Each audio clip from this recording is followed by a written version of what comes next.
പതിറ്റാണ്ടുകളായി നമ്മുടെ electrical system നമ്മൾ സ്വിച്ചിനടുത്ത് പോയി സ്വിച്ച് ഓപ്പറേറ്റ് ചെയ്യുന്നു എന്നുള്ളതാണ്. ഇതിൽ നിന്ന് വ്യത്യസ്തമായി നമ്മൾ സ്വിച്ചിനെ നമ്മുടെ കയ്യിലിരിക്കുന്ന റിമോട്ട് വഴി ഓപ്പറേറ്റ് ചെയ്യുന്ന സിസ്റ്റത്തിലേക്ക് കൊണ്ടുവന്നിരിക്കുന്നു. ഇതിനായി നമ്മൾ ഉപയോഗിച്ചിരിക്കുന്ന റിമോസ്വിച്ച് ടെക്നോളജിയാണ്.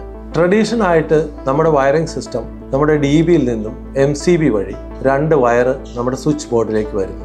അവിടുന്ന് വിവിധങ്ങളായിട്ടുള്ള സ്വിച്ചുകൾ വഴി ഓരോ ലൈറ്റിലേക്കും ഫാനിലേക്കും വയർ അവിടുന്ന് കോൺഡ്യൂട്ട് വഴി വിടുന്നു. ഇത് നമ്മുടെ സിസ്റ്റത്തിൽ, നമ്മുടെ കോൺഡ്യൂട്ടിൽ ധാരാളം വയറുകളും നമ്മുടെ സ്വിച്ച് ബോർഡിനകത്ത് ധാരാളം ഓപ്പൺ സർക്യൂട്ടുകളും കൊണ്ടുവരുന്നു. ഇതിനൊരു പരിഹാരവും ഇതിനെ സിമ്പിൾ ആക്കുന്നതുമാണ് റിമോസ്വിച്ച് ടെക്നോളജി. ഇതിന് പകരമായി നമ്മൾ റിമോസ്വിച്ച് ടെക്നോളജി ഉപയോഗിക്കുമ്പോൾ നമുക്ക് MCBയിൽ നിന്ന് വരുന്ന വയറിനെ സ്വിച്ചിന്റെ സഹായമില്ലാതെ സ്വിച്ച് ബോർഡിലേക്ക് കൊണ്ടുപോകാതെ നേരിട്ട് അതിൽ നിന്നും ബ്രാഞ്ച് എടുത്ത് നമ്മുടെ ഉപകരണങ്ങളിലേക്ക് കണക്ട് ചെയ്യാൻ സാധിക്കുന്നു. അത് ഓപ്പറേറ്റ് ചെയ്യാനായിട്ട് നമുക്ക് നമ്മുടെ റിമോട്ട് കൺട്രോളർ ഉപയോഗിച്ച് സാധ്യമാകും. ഇത് നമ്മുടെ വയറിംഗ് സിസ്റ്റത്തിലെ ധാരാളമായിട്ട് കാണുന്ന കോംപ്ലിക്കേഷൻസ് ഇല്ലാതെയാക്കും. ഇതിന്റെ ഉപയോഗം വളരെ ലക്ഷറിയസും അല്ലെങ്കിൽ സിംപ്ലിഫൈ ആക്കുന്നു.